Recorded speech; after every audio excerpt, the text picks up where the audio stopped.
They can tell you if what John said is true or is making stuff up. You know, all the this and yes talk to us. Yeah. So next is Smita Dugar with TiVo. Smita spoke at Evolve Boston back in November. I know she had, we had given her a bit more time than what we told her recently, so it'll be probably a shorter number of slides than she initially planned to, but she will be available. We could have done the whole conference based on Smita's presentations. We're getting a very condensed, lots of good stuff.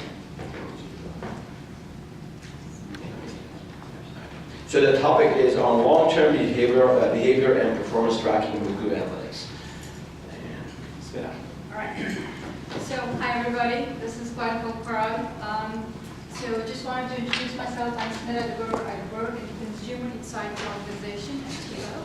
So as part of my responsibilities, I do the web as well as mobile analytics tracking, and I'm also an integral part of the market research group. So you're going to hear like perspectives from the inside consumer insights organization, and not just the analytics piece of it. Before we get started, just like a quick background of TiVo. If you don't know TiVo, TiVo was a pioneer in DVR technology. We have about 5.5 million subs domestically and internationally.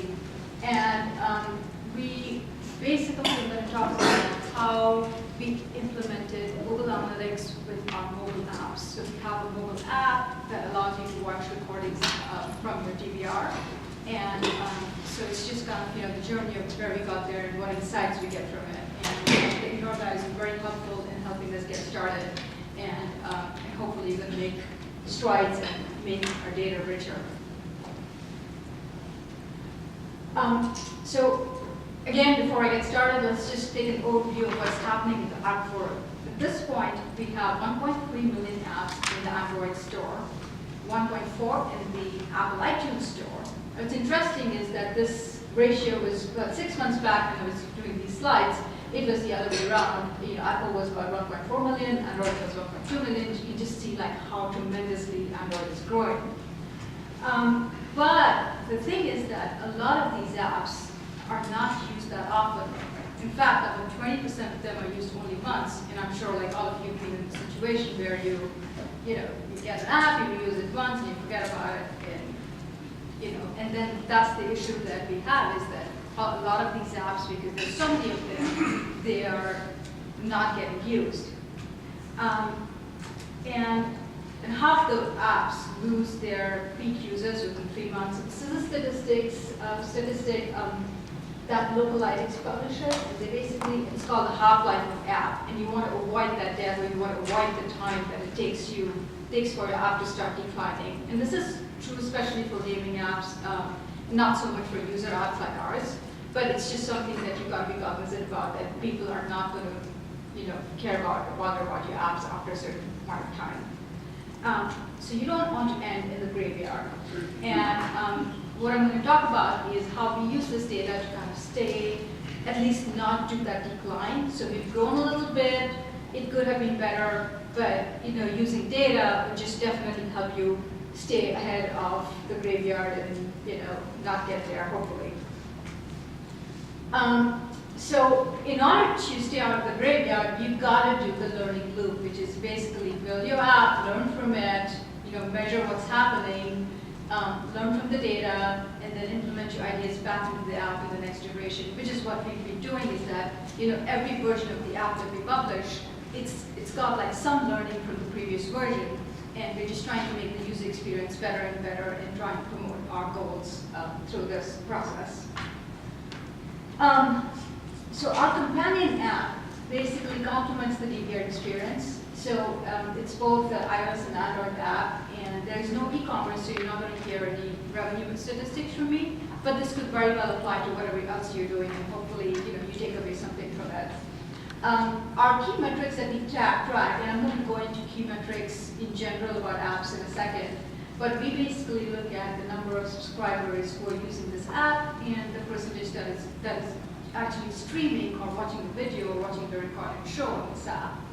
And we use GA for our tracking, but we also use a parallel stream of data that we send to our servers so that we can combine it with all the metrics that we get from our set-top boxes that kind of tell you what shows you're watching and when you're watching them and so on and so forth. So this is what kind of app looks like. Anybody here a TiVo subscriber? Oh, that's surprising. In San Francisco, I didn't expect that. This is our biggest market, so we just usually in conferences you generally get about half a dozen people kind of raising their hands. So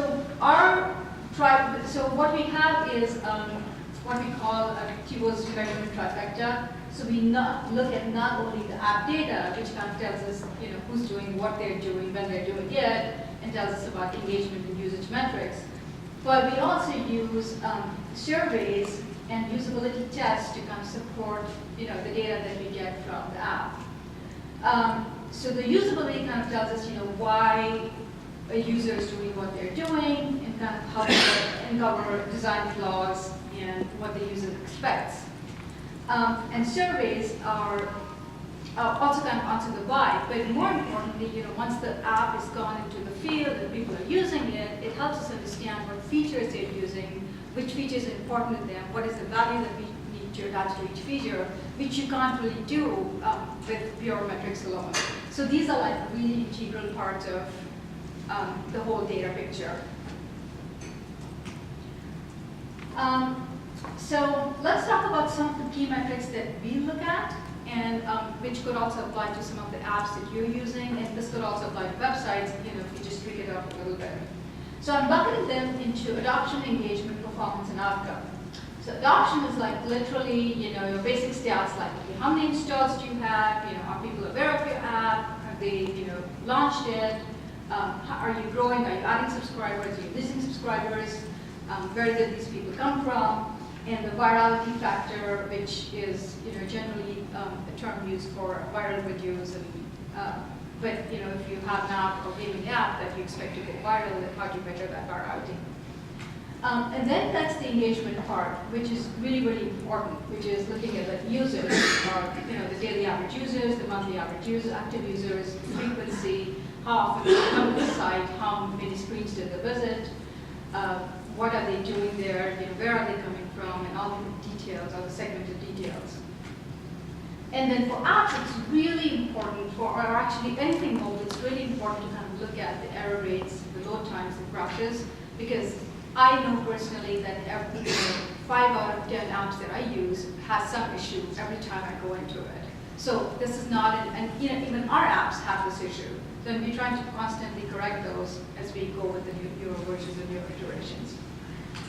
And then the outcomes that you want to look at, which eventually kind of drive what this whole goal is your conversion rate. So what do you call a conversion? In our case, we call conversion if somebody's actually played a video while using our app. But in other cases, it could be a revenue that you get out from it. Or it could be, if you have ads in your app, are you monetizing your app? Are people clicking on them? Or are they making in-app purchases? And finally, like the advocacy part of it, which is, are people satisfied with the app? You can look at it through the reviews or elsewhere. And then, so this kind of depends on your business, how do you define it and what does your business necessitate, and that's where you would change these metrics. Okay, so looking at some of TiVo's data. So this is kind of like about 1.5 years worth of data starting from June of last year. The red line is our iPhone visitors or users, as Google calls it now. The blue is the iPad users, the green is the Android users. And we can see that, so there are like certain events that kind of drive it up. So you have like holiday bumps, you have new product launch, and then, we just enabled streaming on our Android app, for late last year. Actually, so quiz for you. So something happened here. We got a bump. This was not related to anything that TiVo did. Any guesses on what this was? So this is October 14th. No? I heard somebody else say something. iPhone launch? That's it, iPhone 6. So we've seen that every time iPhone launches a new product, we get like this little bump. And then we also suspect that the bumps that we get on the holidays are also somewhat related to the iPhone in the sense that Therefore, they can launch or get the apps, get our app, and so I'd be like very curious. Yes. How do you track the churn rate? The churn rate, as in. So this is the growth, but how many people stop using it, and how do you figure out So why? I'm gonna get to that in a second. And that's kind of like the monthly active user, daily active user ratio, which kind of tells you a little bit of who's churning off. But we also kind of measure that in surveys where we ask them, were you using it? Have you stopped using it? And what happened? And then there is a notification system that we're trying to build in if you've not listened to a certain period of time. Okay. So you have the VOC, and then you know the churn, and then you fix the churn to increase growth rate or sustain it? So some of the growth comes from actual growth of subscribers or actual more people adopting it. There might be people churning out of it, and then we kind of know who that cohort is through our raw logs, and we wish we could do that in GA, but not yet. It's going to come at a certain point. And so once we have those, once we identify those people, then we can start notifications and doing something else to try and get them back into our fold. Because again, because these are subscribers, we also have other ways of messaging them. So for example, when they start watching a TV through the DVR, we can throw a notification up there and say, hey, you've not used your app in a long time. What's happening? Or we just relaunched it, we just introduced a new feature. So we have the ability to do that. Let's connect. That's really good. Offline, yeah. So if you're using GA, you probably have noticed this is the beta version of the active users report, which I found very, very helpful. And thank you guys for doing this. And so it basically gives you this 1 day, 7 day, 14 day, 30-day active users. And I have it segmented by iPad, iPhone, all sessions, as well as Android. So I take this data, and then I convert it into the engagement ratio. So this is the stickiness factor. This is like what is your app top of mind. So for example, if I go to a website, if I want to say buy a plane ticket, I could go to my Travelocity app, or I could just go online to Google, browse, flight tickets to Washington, D.C. or something like that. So you want to make sure that your app is top of mind. And this, I believe, is a metric that kind of helps you get there, at least understand, what's going on with your folks. So this is the ratio of the daily active users to monthly active users. So the blue line, so our DAU, MAU ratio is about 17%. It's pretty constant. And the weekly ratio is much higher, 54%. So this is kind of like, so for games, you usually want like a ratio between 20%. So if you have a gaming app, that's where people are kind of in that neighborhood. If you have a social media app, then you'd expect that ratio to be much higher, to be around 50%. This is the blue line. Any guesses on what the Facebook ratio is? So Facebook, daily active users to monthly active users. So how many monthly visitors to Facebook come to the Facebook app every day? 100%? Not quite there. 95. Keep going. 26? Sorry? 26? No, much harder than that. So it's actually 64. 64% of the monthly Facebook users use Facebook on a daily basis. So incredibly, they had 1.4 billion users, I think, monthly users when they reported their earnings last quarter. And of them, about 900 million visit every day. So that's crazy. Okay. So we also look at goal conversion, right? Which is really what this is all about. Are people watching? Are people engaging with the app in the way we want them to engage with? So this is the goal conversion ratio, and I really like the fact that it's broken down by the screens here. So I can tell which of my app screens had the most conversion because I can play content on more than 3 screens or 4 screens in my app, and it's telling me which of the screens generated the most number of conversions for me. And so one of the data takeaways is that we introduced this new feature called What to Watch, which is kind of the opening screen, and we hope to get a lot more conversion from here. And we're just not seeing that. So month over month, this number remains really, really small. So we kind of, going back to the drawing board, like, what did we miss here? Is it, and does it really matter that people are not watching from the screen, that we really, really desperately want to watch from? I also have a couple of charts that kind of look at how we report out this data, and so you might be able to do some takeaways from there. So this is looking at screen engagement. And screen engagement, the way I define it, is the unique events happening on the screen divided by the unique screen views. So when you came to the screen, did you do anything with it? Did you engage with the screen? Did you touch any button? Did you do something with it? Which just tells me that you care about the screen.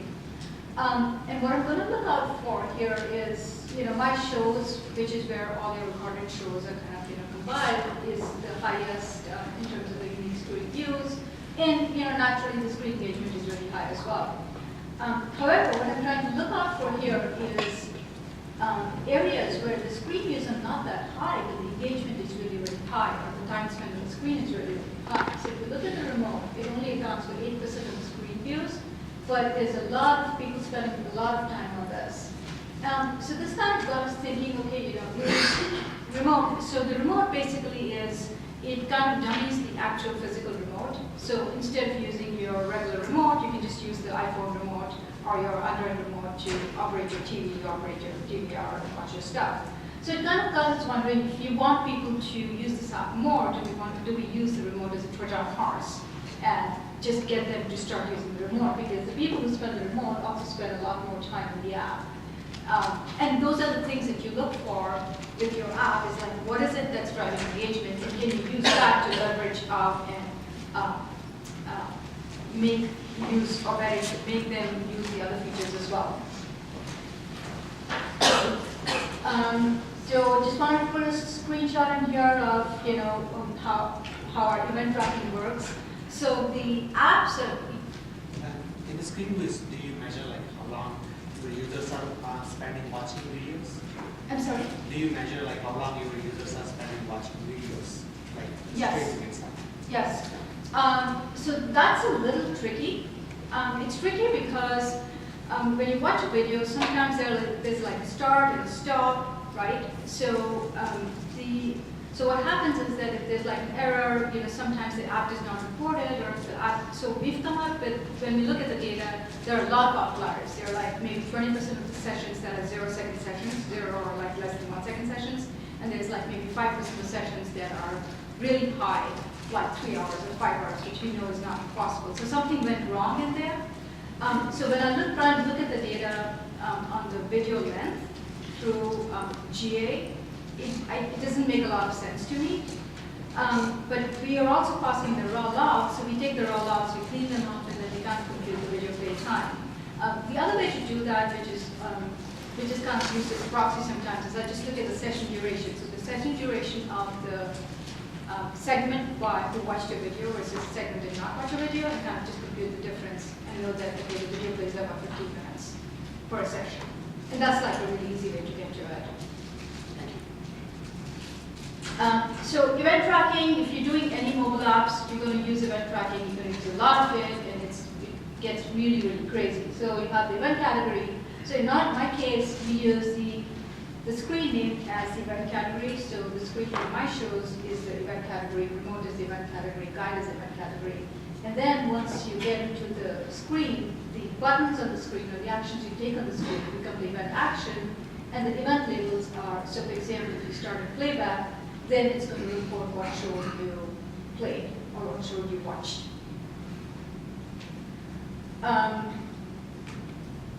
Okay. So another way of reporting data by screen is what is happening on each of these screens. So what we did is we basically kind of created a chart, color-coded chart that said that, okay, all the yellows is people doing watches on that particular screen. So I can just take one quick visual look at it. So the business users really love this. They look at this and go like, oh, okay, most of the watching is happening with my shows, most of the finding or the browsing content is happening here, and so on and so forth. And all this data kind of helps us like redesign or think about how people use our app and redesign for the next version. So this is something really interesting that came up, and I'm not sure exactly, what to do with this data, but just I thought I'd throw it up in here. So this report is frequency, which is like days between sessions. So what we realized is that if the days between your sessions is, so if you kind of like lapse as a user, so if you don't come back to the app in a certain amount of time, then your goal conversion goes down and your app session goes down as well. So you just cannot, so it may not be causal, but it might, so you just need to kind of make sure that people are coming back, because if they don't come back, then all these other metrics suffer as well. I've been given the 2-minute warning, so I'm just going to fast forward through some of the stuff. So one of the actions that we took is when we were designing for the Android remote, we had data from the iOS remote, and we realized that some of the buttons were not being used. So for example, we had this gesture piano to operate the remote that was not being used as much in the iOS app. So when we redesigned for the Android app, we completely scrapped this out. And similarly, for example, social sharing, we found that nobody was using social sharing. So when you're watching a show, you can go and say, hey, I want to share this on Facebook or share this on Twitter. Nobody was doing that. It's like less than 4%, so we scrapped that. So so I think I want to take my 2 minutes to talk about multi-device usage, because this is something that was very interesting to a lot of people the last time. So what you can see here is I can tell that 40% of the people watched content on multiple iOS devices. So I watched it on my iPad, but I also watched it on an iPhone, and I also watched it on a third iPhone. And this data we basically got from our raw log analysis. But there are 3 ways to do this, and I'm just going to cover each of these very, very quickly. So GA has come up with a user ID protocol, which some of you probably know about, and it's something that we're thinking of doing across our multiple properties to kind of get a better sense of who's using what and what platform are we using it on. And then it's the raw log analysis that I talked about, and then there are other tools like Segment that allow you to do user ID level stitching. So GA, this is from Justin Petroni's blog. So there is a new ID, so instead of using a custom dimension, you send your user ID with using a special user ID field, and then that allows you to, so if you send that, the same user ID from your iPad or your iPhone or whatever other, or your web into GA, then it can combine or condense certain reports and aggregate them by the user, not necessarily by the device. Because so if you have 3 different apps or if you have 3 different properties, each of them is going to have a different client ID, or it's going to have a different cookie. But by sending the user ID number, which is common across all of these 3, then you can unify all these sessions together. Yeah, you should go take a look at, if you're really interested in this, go take a look at Justin Petroni's blog and maybe do a search for cross-platform measurement, and you're going to find a lot of details there. This is kind of what the report looks like, and I think Adam displayed this in the report as well.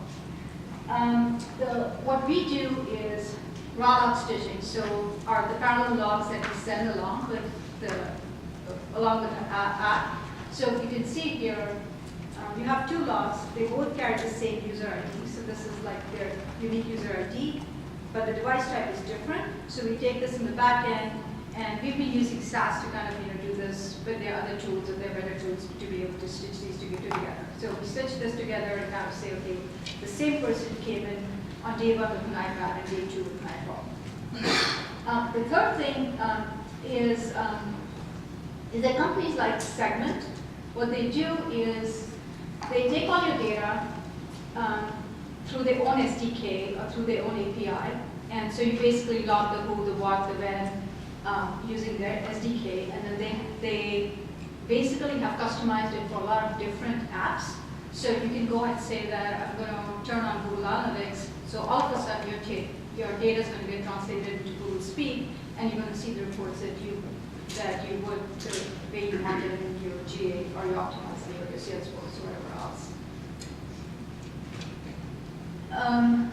Sorry, this was supposed to be okay, so last two slides, a plug for usability research.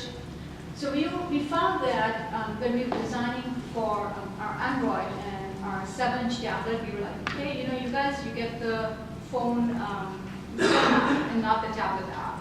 Because with Android, it's such a fragmented market. You just have devices in so many different shapes and forms. It's kind of hard to figure out, whether you should give it a tablet look and feel or whether you should give it a phone look and feel. So for the 7-inch tablet, we said you get a phone look and feel. But when we tested this in the lab, our users was kind of turning it to landscape, hoping to see like a landscape view of it. So what we did was we changed things around. We said, okay, 7-inch, you're going to get a tablet view, you won't get a phone view. And then we measure satisfaction with our surveys, and you can do that either in-app. There are lots of tools out there that allow you to power up surveys in your app, or you can also, if you know who your users are, you can survey them on the site. And this is something really interesting that we do. We kind of create a quadrant of usage and value. So on the x-axis, you have percentage whoever used or your usage percentage, and the y-axis is you have engagement or value. And we plot out like all the different features, and we figure out, okay, which are the features that give us most value. So as you can see here, the apps and the streaming features are not that heavily used, but they're really, really valuable to the people who use